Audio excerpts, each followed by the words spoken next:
Hello friends, welcome back to my channel. तो दोस्तों, आज की जो वीडियो है, इस वीडियो में हम सीडीपी के महत्वपूर्ण प्रश्नों को देखेंगे। जी हाँ दोस्तों, इस वीडियो में हमने जो सीडीपी के प्रश्न लिया है वह सभी आपके एग्जाम में पूछे जाने वाले प्रश्न हैं।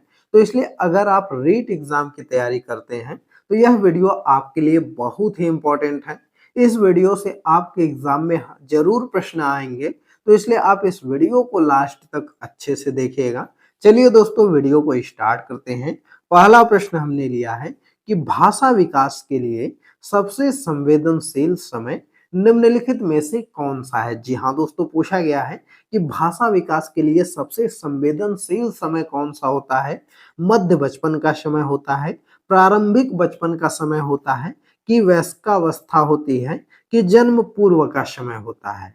तो देखिए, भाषा विकास की अगर हम बात करें तो सबसे जो संवेदनशील आपका समय होता है वह प्रारंभिक बचपन का समय होता है। जी हाँ दोस्तों, प्रारंभिक बचपन का समय सबसे संवेदनशील होता है, क्योंकि इस अवस्था में बालक जो है वह अपने परिवार के सदस्यों द्वारा जो शब्द बोले गए हैं उन शब्दों का वह अनुकरण करता है और वह अपनी भावनाओं इच्छाओं को भाषा के माध्यम से व्यक्त करता है। तो इसलिए जो आपका प्रारंभिक बचपन होता है यह सबसे महत्वपूर्ण होता है। इस चीज को आप याद रखिएगा। भाषा विकास सबसे ज्यादा वहीं पर होता है। अगला प्रश्न है कि भाषा विकास का सिद्धांत नहीं है। जी हाँ दोस्तों, पूछा गया है कि भाषा विकास का सिद्धांत क्या नहीं है। अनुबंधन का सिद्धांत, अनुकरण का सिद्धांत, या अतिरिक्त शक्ति का सिद्धांत, या परिपक्वता का सिद्धांत। तो देखिए, अगर हम दोस्तों बात करें तो भाषा विकास का जो सिद्धांत आपका नहीं है। वैसे चलिए आपको बताते हैं कि भाषा विकास के सिद्धांत कौन कौन से होते हैं। तो देखिए, जो आपका यह अनुबंधन का सिद्धांत है यह भी आपका भाषा विकास का सिद्धांत है। अनुकरण का सिद्धांत भी भाषा विकास का सिद्धांत होता है। बच्चे अनुकरण द्वारा जो है कि भाषा सीखते हैं। और अगला जो है वह परिपक्वता का सिद्धांत भी आपका भाषा विकास का सिद्धांत होता है। तो इसलिए यह तीनों आपके सही हैं। और जो आपका भाषा विकास का सिद्धांत नहीं है वह है अतिरिक्त शक्ति का सिद्धांत। जी हाँ दोस्तों, यह ऑप्शन गलत है। यह भाषा शक्ति का सिद्धांत भाषा विकास का सिद्धांत नहीं होता है। तो इसलिए सी वाला विकल्प आपका सही होगा। यही इसमें पूछा गया था। अगला प्रश्न आपका दिया गया है कि मध्य बाल्यावस्था में भाषा के बजाय अधिक है। तो किसके बजाय क्या होता है अधिक? तो अकेंद्रित के बजाय सामाजिकृत होती है, कि सामाजिकृत के बजाय अकेंद्रित होती है, कि जीववादी के अनुसार के बजाय सामाजिकृत होती है, कि परिपक्व के बजाय जो है अपरिपक्व होती है। तो देखिए, अगर हम बात करें मध्य बाल्यावस्था में जो भाषा आपकी होती है यह आपकी सामाजिकृत के बजाय जो है वह अहम केंद्रित होती है। जी हाँ दोस्तों, सामाजिकृत के बजाय अहम केंद्रित होती है। तो इसको आप याद रखिएगा। यह इंपॉर्टेंट प्रश्न है। यह कई बार जो है कि एग्जामों में पूछा गया है। बहुत से एग्जाम में पूछा गया, यूपी टेट वगैरह हो गया, सी टेट वगैरह भी हो गया, उसमें भी यह प्रश्न आया है और आपके रीट एग्जाम में भी पूछा गया है। तो इसलिए इस प्रश्न को आप इम्पोर्टेंट कर लीजिएगा, यह जरूर पूछा जाता है। अगला प्रश्न देखते हैं। अगला प्रश्न आपका है कि निम्नलिखित में से कौन सी नैतिक आदत नहीं है। जी हाँ दोस्तों, पूछा गया है कि कौन सा इसमें नैतिक आदत नहीं है। सत्य बोलना, सहानुभूति दिखाना, सही उच्चारण करना, या जीवों पर दया करना। तो देखिए, अगर हम बात करें नैतिक आदत आपका क्या होता है, तो यहाँ पर देखिए दोस्तों, यहाँ पर जो ऑप्शन आपका दिया गया है सत्य बोलना, यह तो आपका नैतिक आदत है। ये सहानुभूति अगर आप दिखा रहे हैं तो यह भी नैतिक आदत है। और जीवों पर दया कर रहे हैं तो यह भी आपकी नैतिक आदत है। लेकिन जो सही उच्चारण करना यह आपका नैतिक आदत में नहीं आता है। तो इसलिए सी वाला विकल्प आपका सही हो जाएगा। यही इसका आंसर है। अगला प्रश्न आपका है कि अधिकांश बालक अपनी मातृभाषा सीख लेते हैं। तो अधिकांश बालक जो है कि अपनी मातृभाषा किस अवस्था तक सीख लेते हैं? 1 वर्ष की आयु में, 4 वर्ष की आयु में, 6 वर्ष की आयु में, या 2 वर्ष की आयु में। तो देखिए, अगर हम बात करें तो अधिकांश जो बालक होते हैं वह अपनी मातृभाषा जो है वह 6 वर्ष की आयु में सीख लेते हैं। जी हाँ दोस्तों, 5 से 6 वर्ष की आयु में जो है वह अपनी मातृभाषा को सीख लेते हैं। तो इसको याद रखिएगा। तो दोस्तों यह जो भी प्रश्न हम आपको करवा रहे हैं, यह सभी आपके रीट एग्जाम के पॉइंट ऑफ व्यू से बहुत ही इंपॉर्टेंट है। आपके एग्जाम में इनसे प्रश्न जरूर आएगा, तो इसलिए आप इस वीडियो को लास्ट तक देखिएगा। और दोस्तों आपको बता दें कि सीडीपी के हमने ऑलरेडी 7-8 वीडियो लगभग अपलोड कर चुके हैं, और जो है कि अभी हम कंटिन्यूअस जो है कि डेली एक वीडियो अपलोड करते रहेंगे सीडीपी का, क्योंकि जब तक आपका एग्जाम होगा पूरा सिलेबस कवर करा देंगे। तो इसलिए चैनल को सब्सक्राइब कर लीजिए, और यह जो भी वीडियो हम अपलोड कर रहे हैं सभी वीडियोस को आप देख जाइए। अगर आप सीडीपी में बस इतना ही पढ़ लेते हैं जितना हम आपको क्वेश्चन करवा रहे हैं, आप यकीन मानिए कि आपके एग्जाम में एक भी प्रश्न नहीं छूटेगा, यह हमारा वादा है। तो इसलिए आप चैनल को सब्सक्राइब करिए और वीडियोस को रोज देखा करिए। अगला प्रश्न है कि जब कोई बच्चा किसी शब्द का गलत उच्चारण करता है तो आप क्या करेंगे? तो ऐसा तो अगर कोई बच्चा आपके सामने, मान लीजिए आप टीचर बनते हैं और आपके सामने गलत उच्चारण कर रहा है, तो उस स्थिति में आपको क्या करना चाहिए? कहेंगे कि ऐसा मत बोलो, या शुद्ध उच्चारण बताएंगे, या गलत उच्चारण के लिए डांटेंगे, या ध्यान नहीं देंगे? तो आप अपने से बताइए कि इसका विकल्प क्या सही होना चाहिए, कौन सा विकल्प आपके हिसाब से सही है। तो देखिए यहाँ पर अगर हम बात करें तो इस क्वेश्चन के अनुसार जो हो जाएगा वह शुद्ध उच्चारण उसको बताएंगे। जी हाँ दोस्तों, अगर कोई बच्चा आपके सामने, जब आप टीचर बन जाएंगे और आपके सामने गलत उच्चारण कर रहा है, तो उसको क्या करेंगे कि सही उच्चारण उसको बताएंगे, कि जिससे बाद में बच्चा वह अनुकरण करके सही उच्चारण कर सके। अगला प्रश्न आपका है कि 2 से 3 वर्ष की आयु के मध्य एक बच्चे की भाषाई विकास का प्रतिशत में बढ़ता है लगभग। तो 2 से 3 वर्ष की आयु के अगर हम बच्चे की बात करें तो उसका भाषाई विकास जो है वह किस दर से बढ़ता है? 50 से 1000 तक बढ़ता है, या 2 से 10 तक बढ़ता है, या 20 से 50% तक बढ़ता है, या 50 से 5% तक बढ़ता है? तो देखिए अगर हम बात करें 2 से 3 वर्ष की आयु के मध्य जो बच्चा होता है उसका भाषाई विकास जो बढ़ता है वह आपका बढ़ता है 2 से 10% तक। जी हाँ दोस्तों, 2 से 10% तक बढ़ता रहता है, तो इसको आप याद रखिएगा। और 2 से 3 वर्ष का जो बालक होता है उस बच्चे का जो शब्दकोश होता है वह लगभग जो है कि 100 शब्दों का हो जाता है, तो इसको याद रखिएगा। अगला प्रश्न देखते हैं। अगला प्रश्न है कि ध्वनि की गति के अनुक्रम एवं उसकी संरचना को विनियमित करने के नियमों में संदर्भित भाषा का घटक अव्यय कहलाता है। तो ध्वनि की गति के अनुक्रम एवं उसकी संरचना को विनियमित करने के नियमों को संदर्भित भाषा का घटक अव्यय क्या कहलाता है? सिमेटिक कहलाता है, व्याकरण कहलाता है, कि ध्वनि उच्चारण विज्ञान कहलाता है, कि इनमें से कोई नहीं? तो देखिए अगर हम बात करें तो इसका सही विकल्प आपका हो जाएगा ध्वनि विचारण विज्ञान कहलाता है, तो इसको आप याद रखिएगा। अगला प्रश्न है कि दूसरे वर्ष में अंत तक शिशु का शब्द भंडार हो जाता है। तो यह प्रश्न हमने आपको बताया था कि पीछे 2 प्रश्न पीछे जब क्वेश्चन करवा रहे थे, तो 2 वर्ष के अंत तक बच्चे का जो शब्द भंडार हो जाता है यह आपका 100 शब्द का हो जाता है। कितना हो जाता है? तो 100 शब्दों का हो जाता है, इसको याद रखिएगा। अगला प्रश्न है राष्ट्रीय पाठ्य चर्चा की रूपरेखा 2005 दस्तावेज में भाषा के लिए निहित है। तो राष्ट्रीय पाठ्य चर्चा रूपरेखा 2005 दस्तावेज जो है वो किसमें निहित है? एक भाषा में, या 2 भाषा में, या 3 भाषा में, या बहुभाषा में? तो देखिए राष्ट्रीय पाठ्य चर्चा रूपरेखा 2005 दस्तावेज में जो भाषा निहित होती है यह 3 भाषा में निहित है। जी हाँ दोस्तों, 3 भाषा में निहित है, इसको याद रखिएगा, इंपॉर्टेंट प्रश्न है। अगला प्रश्न आपका है कि अनुकरण की प्रक्रिया में सर्वप्रथम शिशु अनुकरण करता है। तो अनुकरण की प्रक्रिया में शिशु कैसे अनुकरण करता है? व्यंजन वर्णों का, या जो है कि स्वर वर्णों का, या स्वर व व्यंजन वर्णों का, या शब्दों का? तो देखिए अगर हम बात करें तो यह जो बच्चा अनुकरण करता है वह आपका शब्दों का अनुकरण करता है। जी हाँ दोस्तों, जो है कि बच्चा शब्दों का अनुकरण करता है, क्योंकि शिशु को अक्षर का ज्ञान नहीं होता है, वह उसी बात का अनुकरण करने की कोशिश करता है जो कि वह सुनता है, तो इसलिए वह शब्दों का जो है अनुकरण करेगा। अगला प्रश्न है कि सामान्य बुद्धि बालक प्रायः किस अवस्था में बोलना सीख जाता है?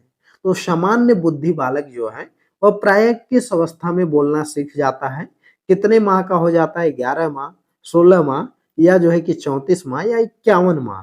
तो देखिए दोस्तों, अगर हम बात करें तो 34 माह का जब बालक होता है तो वह जो है कि बोलना प्रारंभ कर देता है। मतलब वह बुद जो है कि अच्छे से बोलना शुरू कर देता है, तो इसको याद रखिएगा। अगला प्रश्न है कि जीवन के शुरुआती अवधि के दौरान यदि किसी भाषा को सीख लिया जाता है तो हर बच्चा, तो क्या ऑप्शन हो जाएगा? भाषा पर विदेशियों की तरह प्रवीणता हासिल कर सकता है, या एक मूल भाषाई भाषण निवासी की भांति प्रवाह प्राप्त कर सकता है, या धीमा प्रशिक्षु बन सकता है, या एक वयस्क वक्ता बन सकता है। तो देखिए, अगर हम बात करें तो यहाँ पर जो आपका सही आंसर हो जाएगा वह हो जाएगा एक मूल जो है कि भाषाई भाषण निवासी की भांति प्रवाह प्राप्त कर सकता है। तो बी वाला विकल्प आपका सही हो जाएगा, यही इसका आंसर है।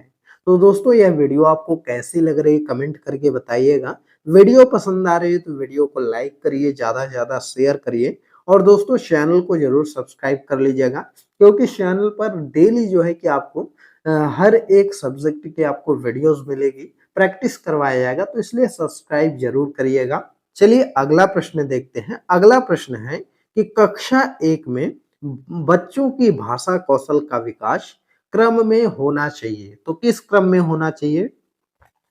तो पहले सुनना, बोलना, पढ़ना, लिखना, कि लिखना, पढ़ना, सुनना, बोलना, कि सुनना, लिखना, बोलना, पढ़ना। तो किस क्रम में जो है कि बच्चे का जो है वह कौशल का विकास, भाषा कौशल का विकास होना चाहिए? तो देखिए दोस्तों, यहाँ पर अगर हम बात करें तो सबसे पहले आपका क्या आता है? आपने सुना होगा सुबो पली, पढ़ा होगा।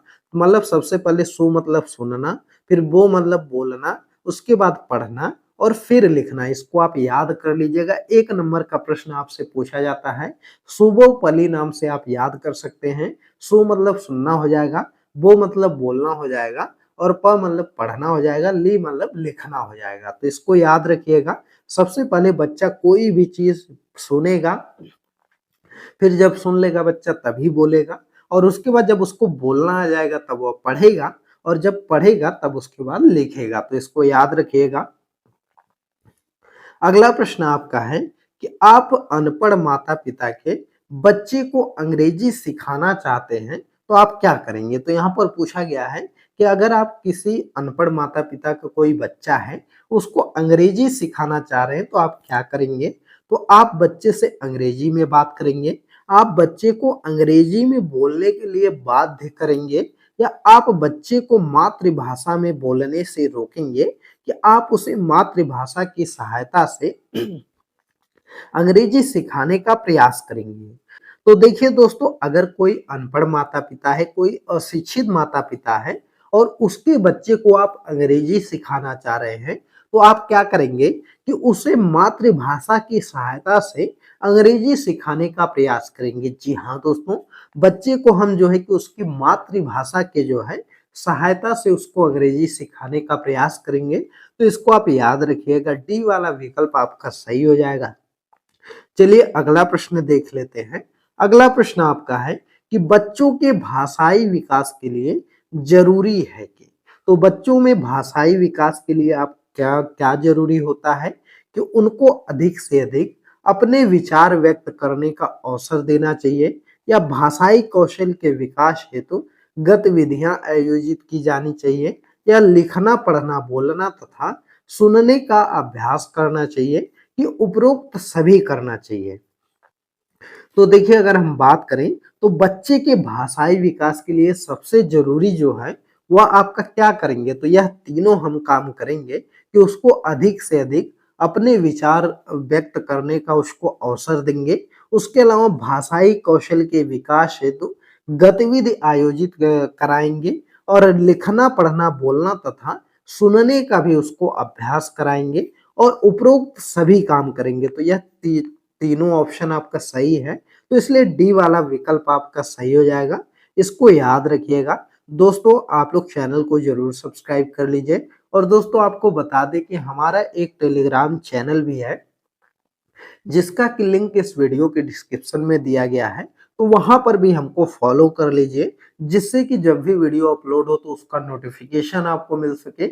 और साथ ही में जो है, जब भी हम वीडियो यहाँ पर अपलोड करते हैं तो उस वीडियो का पीडीएफ प्रोवाइड करते हैं टेलीग्राम पर, तो वह टेलीग्राम पर आपको पीडीएफ भी मिल सके, इसलिए आप हमारे टेलीग्राम चैनल को जरूर फॉलो करिएगा। अगला प्रश्न है कि बच्चे तब सर्वाधिक सृजनशील होंगे जब वे किसी गतिविधि में भाग लेते हैं।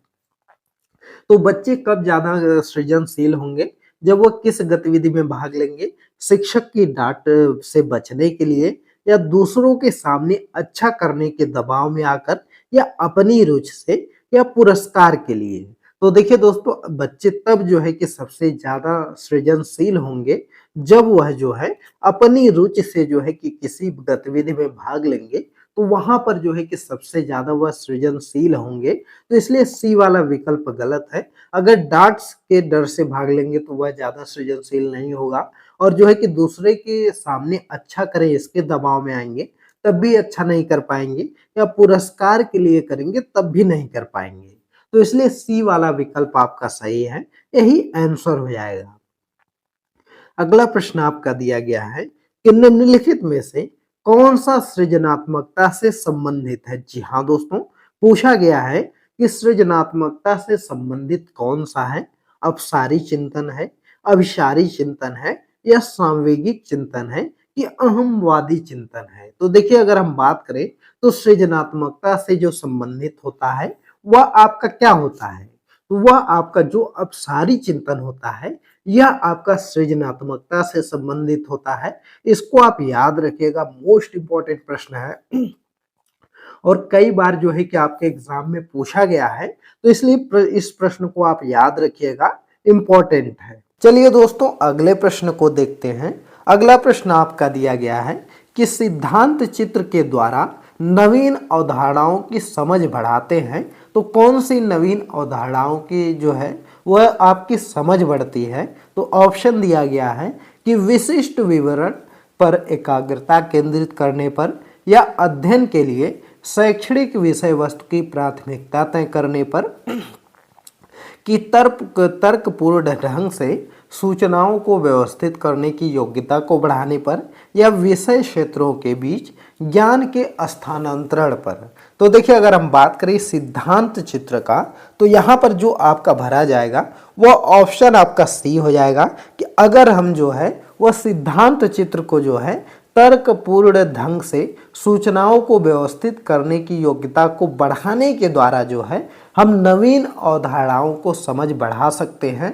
तो इसको आप याद रखिएगा, सी वाला विकल्प आपका सही हो जाएगा, यही इसका आंसर है। चलिए अगला प्रश्न देखते हैं। अगला प्रश्न आपका है कि निम्न में से कौन सा शिक्षार्थियों में सृजनात्मकता का पोषण करता है? जी हाँ दोस्तों, पूछा गया है कि शिक्षार्थियों में सृजनात्मकता का पोषण कौन सा करता है? कि प्रत्येक विद्यार्थी के अंतर्जात प्रतिभाओं का पोषण करने के अवसर उपलब्ध कराना, या विद्यालयी जीवन के प्रारंभ से उपलब्धि के लक्ष्यों पर बल देना, या परीक्षा में अच्छे अंकों के लिए विद्यार्थियों की कोचिंग करना, या अच्छा शिक्षा के व्यवहारिक मूल्यों के लिए विद्यार्थियों को शिक्षण देना। तो देखिए दोस्तों, यहाँ पर अगर हम बात करें तो वो शिक्षार्थियों में सृजनात्मकता का अगर आप पोषण करना चाहते हैं तो ऐसे में आप क्या करिए कि प्रत्येक शिक्षार्थी की अंतर्जात जो प्रतिभाएं हैं उनका पोषण करने के अवसर उपलब्ध आपको कराना चाहिए, जिससे कि जो है कि विद्यार्थियों में सृजनात्मकता का पोषण होगा। तो इसको याद रखिएगा, ए वाला विकल्प आपका सही है। तो दोस्तों, आज की इस वीडियो में यह टॉप 20 प्रश्न ही देखेंगे। यह सभी जो 20 प्रश्न हमने आपको करवाया, यह सभी प्रश्न आपके रीट एग्जाम के लिए बहुत ही इंपॉर्टेंट हैं।